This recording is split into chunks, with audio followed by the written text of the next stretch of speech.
This video is for education and entertainment purposes only. Please consult with your healthcare provider before making any changes to your health plan. Hey beautiful soul, it's Jacqueline here from the Labia Chronicles, where I discuss all things lichen sclerosus. So if you are looking to empower yourself with information, find acceptance, and reclaim your life, then please subscribe to my channel and keep on watching.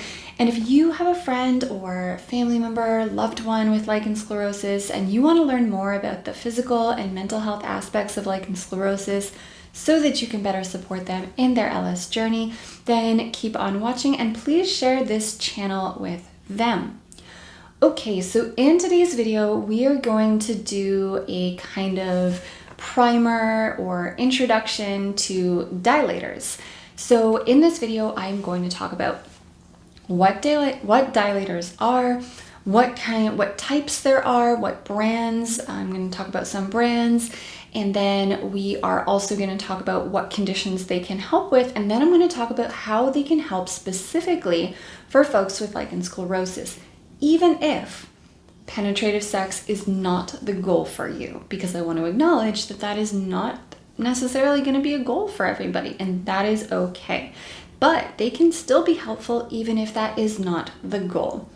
So definitely stay tuned because I have an ebook that I am creating all about lichen sclerosus and dilators, and that is going to be very comprehensive and in-depth. So definitely be sure to subscribe to the Labia Chronicles by going to www.laslabia.com/subscribe, and I will leave that link in the description box below. It may be out by the time that I publish this video, but I'm not too sure yet. If it is, I will leave that link to get the ebook in the description box. And then another awesome resource that I do have for you is a dilator shopping guide. Let's face it, there are a lot of options on the market these days. There's a ton of different brands, different types, and it can be really hard to navigate that. And it can take a lot of time for you to really research all the different brands, all the different types, what are the benefits, and maybe what are some of the negative things in order to figure out what dilators are best for you.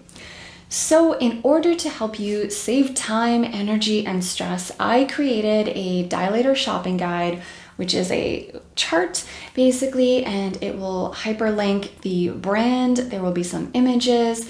I will have the material that the dilators are made of, a product description, and then a list of pros and cons to help you quickly just kind of take in the market and decide which set or which option is best for you. So you can get that downloadable PDF for free by going to www.laslabia.com/dilator guide, and I will also leave that linked in the description box below so that you can get your free copy today. All right, as always, if you find the information in this video helpful, please give this video a thumbs up. Feel free to leave me a comment, a question, anything like that. And let's get into it. So let's start with the question, what are vaginal dilators? So first of all, vaginal dilators may be called different things depending on where you live in the world. Vaginal dilators are also known as vaginal spacers or vaginal trainers. But for simplicity and consistency in this video, I'm just going to call them vaginal dilators or even just dilators. Okay, so dilators are essentially, they are tools to help expand and restore pelvic floor muscles and vaginal tissue. They are typically sold in sets, increasingly progressive sizes. So you will start with something small, and then you will gradually work your way up to larger sizes. And working with dilators is often prescribed to patients to help restore sexual function. However, as I'm going to get into later, that's not the only reason to use vaginal dilators, but that is very often what they are used for. Now, some folks will start using dilators on their own. They will just go online, buy a set, and maybe find somebody's protocol online and work through it. Now, that is totally okay and up to each individual. However, if possible and if accessible to you, I would always recommend at the very least getting evaluated and assessed by a pelvic floor physical therapist first. So when you get assessed by a pelvic floor physical therapist, they're really going to do an in-depth examination. They're going to take your full history. They are going to do, not always on the first visit, but probably on the second visit, they might do an internal exam where they will work to really identify troublesome areas, and they can really work with you to create an individualized plan with the dilators based on your specific goals, but also based on their clinical findings. So based on what they're seeing when they're touching the muscles. They might have you do certain things with your dilators that I don't do in virtue of me maybe not having a trigger point in this particular area, let's just say. So of course, I acknowledge that not everyone has access to physical therapists and not everybody has the money to work with one. So if that is not an option, that is okay. There are still ways to work around that gently and safely. But if it is possible and accessible to you, I always recommend at the very least going and getting assessed first. So let's talk a little bit about types of dilators. So typically, dilators are made of two materials. They are usually either made of silicone or plastic. Okay, so what's the difference? So the silicone ones, and this is what I have, and I will put some little images of some silicone dilators on the side. So the silicone dilators tend to be a little bit more gentle and a little bit more flexible. So we can kind of move it around a little bit. There's a little bit more give to them. So they can be a little bit more gentle for that reason. Now, hard plastic ones, which I don't have any hard plastic ones, so I'm definitely going to leave some images up here of some plastic-based dilators. Those tend to be very rigid, so they're less flexible and they have less give than the silicone variant. Now, a lot of this comes down to personal preference, what you feel comfortable with, etc. But I will say that a lot of pelvic floor physical therapists do recommend working with the plastic ones as they are better when it comes to releasing trigger points. Because they're a bit more firm and a bit harder, if you have a trigger point, which is basically kind of, this is like a non-science explanation, but like a balled up kind of area of super tense muscle that can be very, very painful local, but it can also refer if you have a trigger point that is untreated for a long time. And essentially to treat a trigger point, let's say I have a trigger point here, you're basically going to take a tool and apply pressure, and you're just going to hold it there, and eventually that, tense muscle is going to slowly release. So with a plastic dilator, because they're more rigid, you can really, apply a nice amount of pressure to get that in. So that is one kind of perk, I guess, to the plastic ones. I will say that I was able to do that just fine with my silicone dilators. I would typically use the small one as the point was very precise, and I would just work through the various trigger points that I would identify when I was, inside the vagina.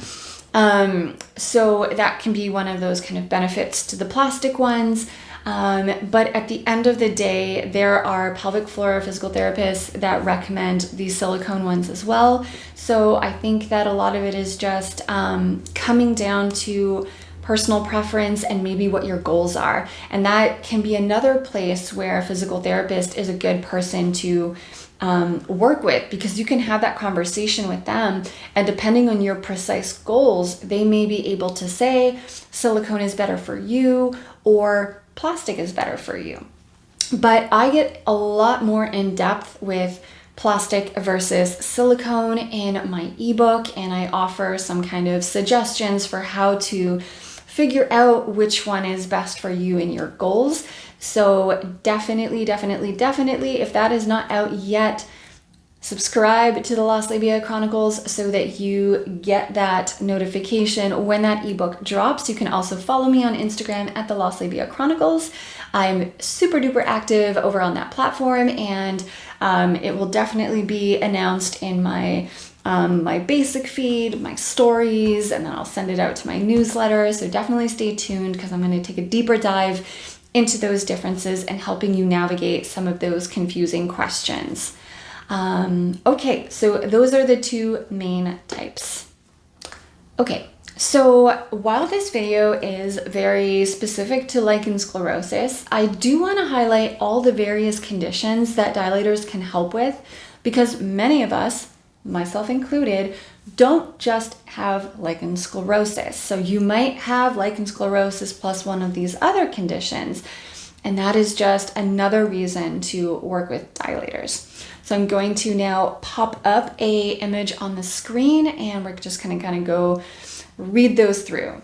So dilators can help with a number of conditions, including but not limited to lichen sclerosus, vaginal stenosis, interstitial cystitis, vaginismus, vulvodynia and or vestibulodynia, hypertonic pelvic floor, dyspareunia, which is basically pain with sex, and this could be due to menopause, scar tissue, lichen sclerosus, trauma, etc.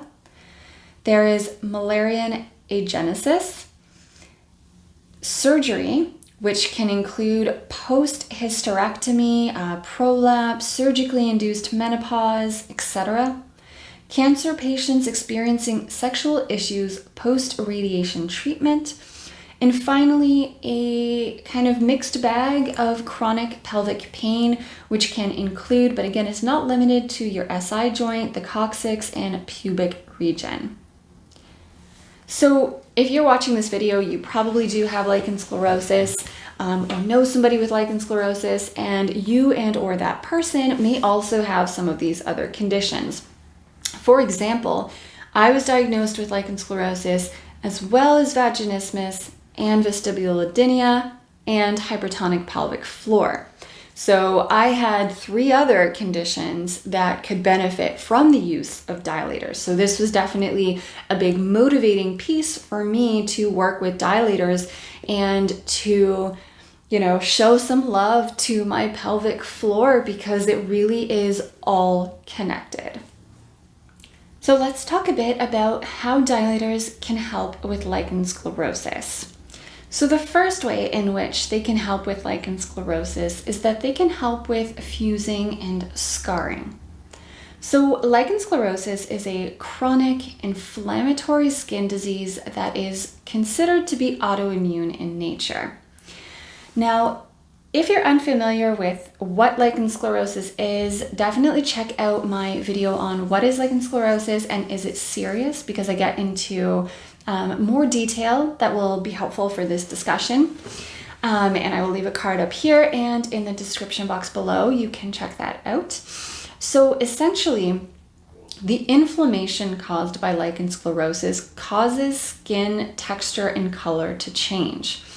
Part of those changes may include fusing, which is also known in the medical literature as adhesions and scarring. So fusing and scarring and adhesions can happen in many areas of the vulva. For example, you may have fusing of the clitoral hood to the clitoral glands. You could have fusing of the labia minora to the labia majora. And you can also have fusing at the entrance of the vagina. So that kind of vestibule kind of area at the base there, there can be scarring there. And that can make the entrance of the vagina more narrow. So there's less space, which means there's going to be a lot of pain when something is inserted in. And there could be tearing from that as well.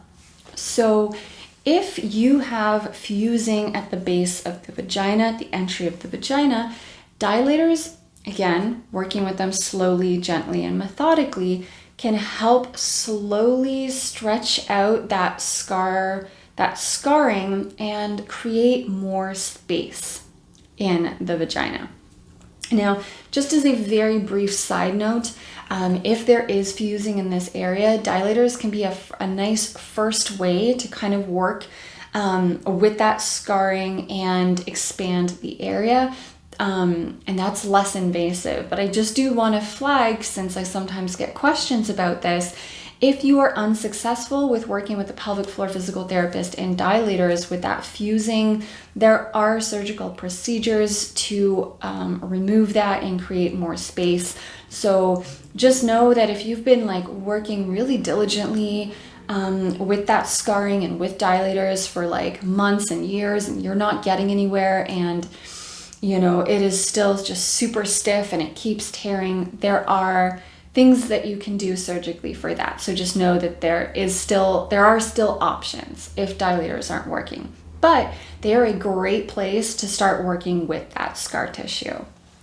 Another one of the skin changes that can occur from the inflammation due to lichen sclerosus is skin thickening. So I do have a video on skin thickening that I will leave in the description box below, and I will also put a card up in case you are interested in learning more about that. But essentially, lichen sclerosus can cause the skin, I keep saying thin instead of skin, can cause the skin to thicken and harden. And when we have that thickening and hardening, it kind of restricts blood flow from going into those areas. And this is important because blood flow is crucial for healthy skin tissue and for healing. Specifically, oxygen can help in the creation of collagen and new capillaries, according to a paper by Whitney in 1990. Now, I do just want to flag that paper is not specifically looking at lichen sclerosus skin, so I just want to be super transparent there, but the paper is basically discussing the importance of blood flow for healthy skin tissue. So, even if penetrative sex is not a goal for you, it could be helpful to work with dilators to kind of increase blood flow to the vulvar tissue so that we can kind of increase healing. Again, this would be an adjunct to something, some kind of treatment plan like topical corticosteroids or calcineurin inhibitors. So you would use that in conjunction with a treatment plan that is designed to specifically reduce inflammation. So now we're attacking the inflammation and we're using the dilators as a tool to kind of encourage blood flow to that area.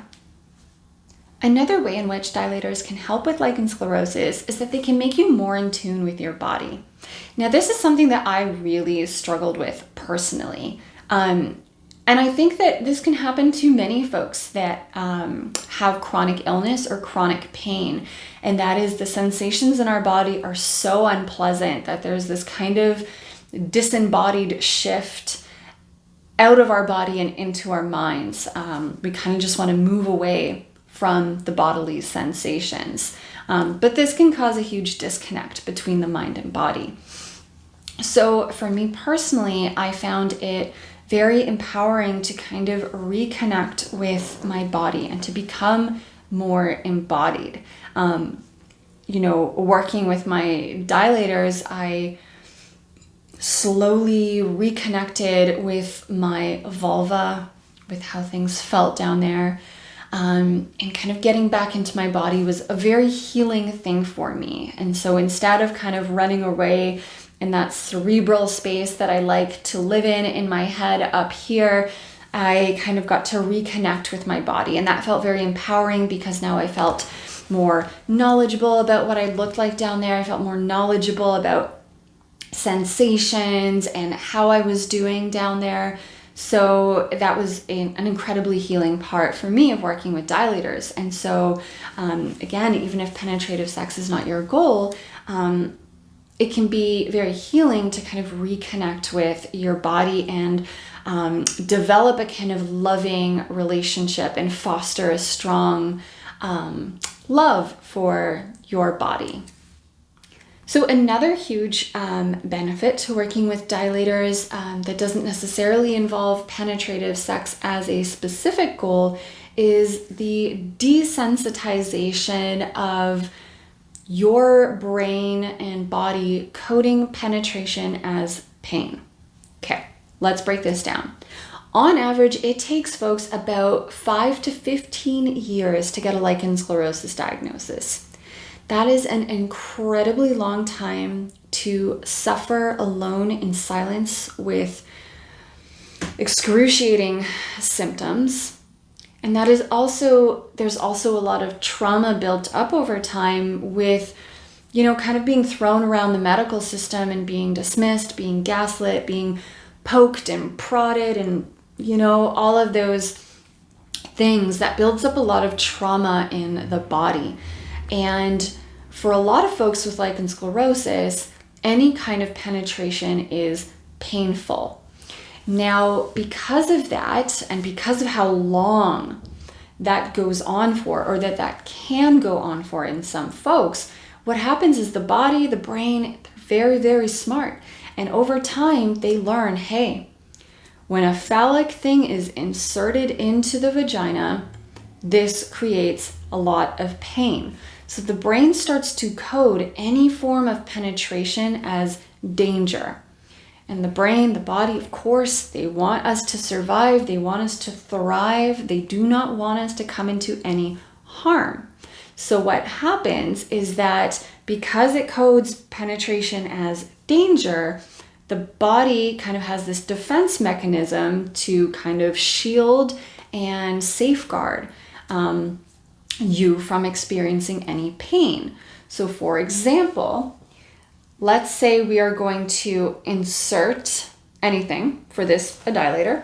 So if you insert this into the vagina, the brain is going, oop, nope, danger zone. I don't like this. I have to protect the body. And what it will do is the muscles, which is in this little demo here, these are the, vaginal muscles, pelvic floor muscles, they will brace and tighten up against because it kind of wants to shove it back out.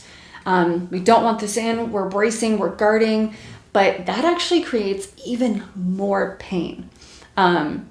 So it's, the body means well, the brain means well, but it's actually kind of doing us more pain. That clenching, that tightening, that bracing against, that bodily mechanism to help defend from pain and harm is actually creating more pain, which in turn just adds even more weight to that cycle of trauma that we are trying to break.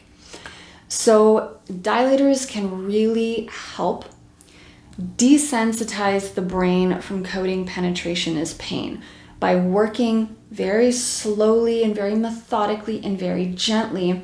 We can slowly teach those muscles to unclench, to release, and then each time they kind of release and this stays in, whether you're moving it in and out, whether you're just holding it in, or whether you are kind of stretching it, regardless, we're teaching the brain, this is okay, this is safe.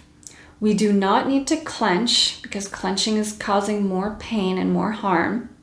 So it teaches us to kind of just keep it open like that. And that can create less pain. That does wonders for your mental health and starts to break that very difficult cycle of pain and trauma. And this is important even if penetrative sex isn't your goal and you don't care to have penetrative sex. This can still be important because penetration doesn't always mean sex. Penetration can also mean inserting a tampon. Penetration can also mean a speculum at the gynecologist.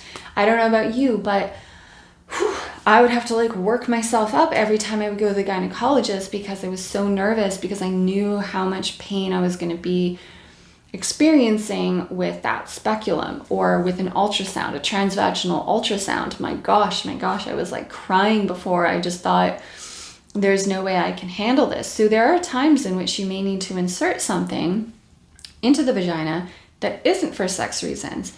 And ideally, we would like for that to not be painful. It would be nice to be able to insert a tampon or a menstrual cup without pain. I mean, my gosh, wouldn't it be wonderful to go to a gynecological exam and not cry from the pain of a speculum? That sounds great to me. So those can be reasons to want to work with dilators to help kind of desensitize the brain in that way so that we can reduce pain overall. So another way that working with dilators can be beneficial for lichen sclerosus is that they can help you feel more empowered. Living with lichen sclerosus can be super depressing and disheartening and frustrating, and many of us go through periods where we feel like we've lost all control over our lives. It feels that like lichen sclerosus has just ripped away any remnant of control, right? Like, oh, now I can't wear these underwear, or these pants, or do this exercise. By the way, you can subscribe to this channel because I talk about those a lot as well. I talk about those on my blog. Like, yes, you can still exercise, and here are some ways that you can exercise with lichen sclerosus in a healthy and safe way. But nonetheless, it can really feel like lichen sclerosus has stripped all control from your life. So in working with dilators, we're actually regaining some control or some aspect of control. I mean, we can never control everything in life. That's just, what it means to be a human. But nonetheless, this can help you kind of bring back a feeling of control. So it can feel really empowering to kind of take back your vulva. Penetration is painful. Okay, we're going to work on that. And I'm making progress. It might be slow progress. It might be a lot of ups and downs, maybe a lot of downs in the beginning, but you're working on it. You are single-handedly taking this into your own hands and actively working on it. So that can feel very, very empowering, which is really important because lichen sclerosus can feel very disempowering. So that's another reason that you might want to work with dilators if you have lichen sclerosus. And finally, of course, penetrative sex is a goal for many folks, so dilators can definitely help with that piece. So, and this basically puts together all of the pieces that I've previously mentioned, right? So dilators, in virtue of desensitizing the brain from coding it as pain, that allows our muscles to relax and open and create more space. It breaks that pain cycle, or helps to slowly break down that pain cycle. I think that's a better way of putting it. Feeling more empowered can do wonderful things for your mental health, and that can help you with some of those kind of mental health blocks that you have around lichen sclerosus and sex. Increasing blood flow to the area when used in conjunction with a treatment plan that addresses the inflammation.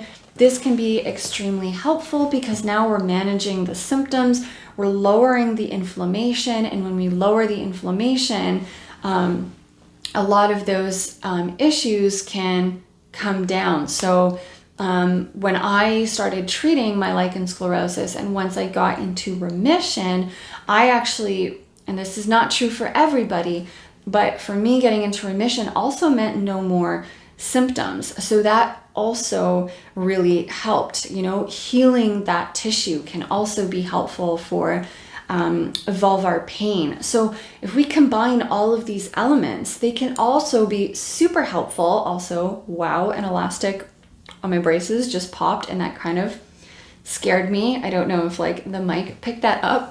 That was kind of weird. Anyways, right. So all of those things in conjunction can really help if your goal is to have penetrative sex.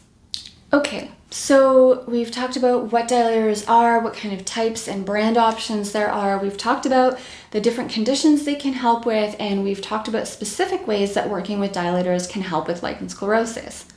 Cool. Now you might be wondering, okay, I downloaded your chart and I got some dilators and I'm ready to go. How the F do I use them? Great question. I am not a pelvic floor physical therapist, nor am I a medical doctor. So for this video, what I'm going to recommend is that you download Dr. Heather Jeffcoat's book, Sex Without Pain. It's about 100 pages. It has a lot of images that are super helpful to understand how she wants you to angle them. And she really has created a wonderful protocol for getting folks from painful sex to pain-free sex. And in fact, this is the protocol that I used, and I use this protocol with great success. I largely credit my ability to now have pain-free sex because of this book. It was such a wonderful protocol.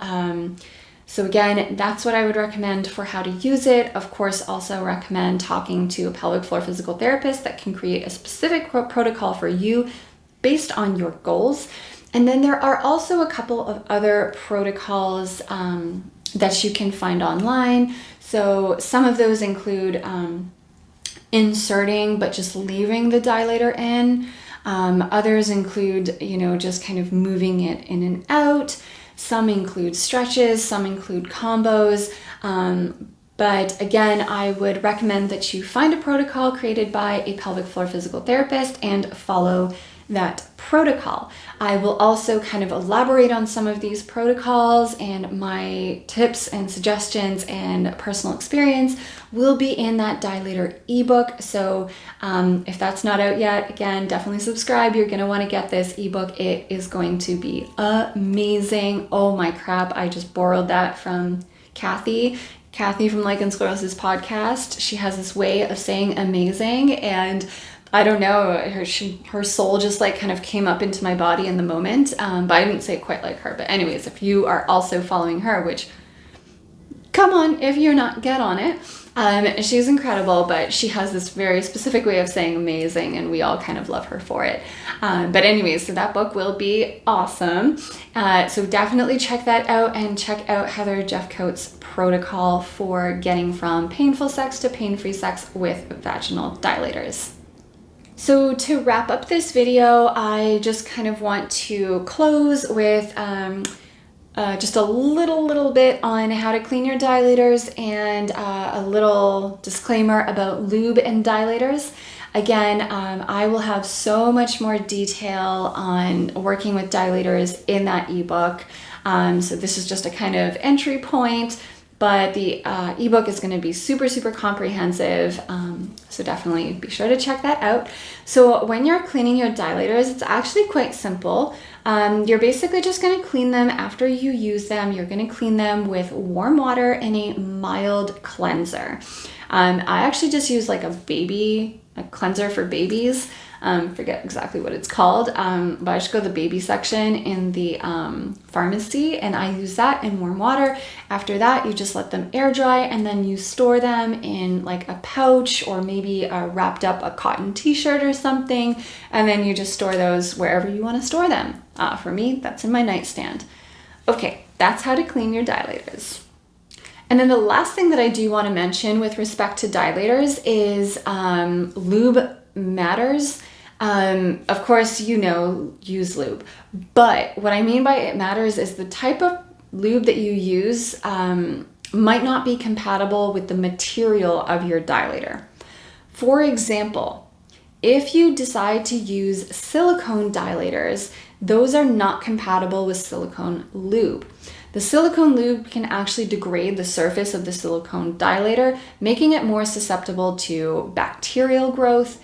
And let's face it, lichen sclerosus sucks enough as it is. Let's not create a space to foster bacterial infection down there. We have enough going on. Let's just leave that there. So with silicone options, your best bet is going to be to go with a water-based lubricant. Again, I will have suggestions of cleansers and lubes and all of this in the ebook. Now, with respect to the harder plastic ones, those are compatible with both silicone and water-based, and also oil-based if you want. I typically stay away from oil-based with dilators, not because they harm the dilators, just I don't know, it's just a personal preference. They just don't feel like heavy enough to really move and glide for me. I did use coconut oil in the beginning when I started working with dilators, and coconut oil worked fine for like the smaller ones, but as I worked my way up, I felt like I needed something more substantial. So I basically switched over to using a water-based lube. Again, I use water-based because I work with silicone dilators. Okay, so that's just the little caveat about lube that I did want to mention because that is super important. All right, so that is it for this little intro primer on dilators. I hope you learned something new. I hope you found this video helpful. Please leave me a thumbs up if you did. Please leave me any comments, questions. I love hearing from you. I love hearing about your journey. I love answering questions. I love chatting with you and getting to know you. Definitely be sure to get a copy of that dilator shopping guide if you are on the market for some dilators, or if you just want to learn more about the different products that are, available.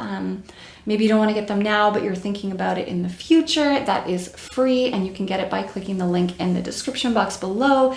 And then definitely be sure to get my ebook on dilators when it comes out. That is going to be super comprehensive and detailed. It's going to have product recommendations and lists. It's going to address some of the more mental health aspects. It's going to address when to know that you're ready to start using dilators, when you shouldn't use dilators with lichen sclerosus. It's going to really be a deep, comprehensive dive. So definitely be sure to check that out. All right, that is it for this one. I will catch you in the next one.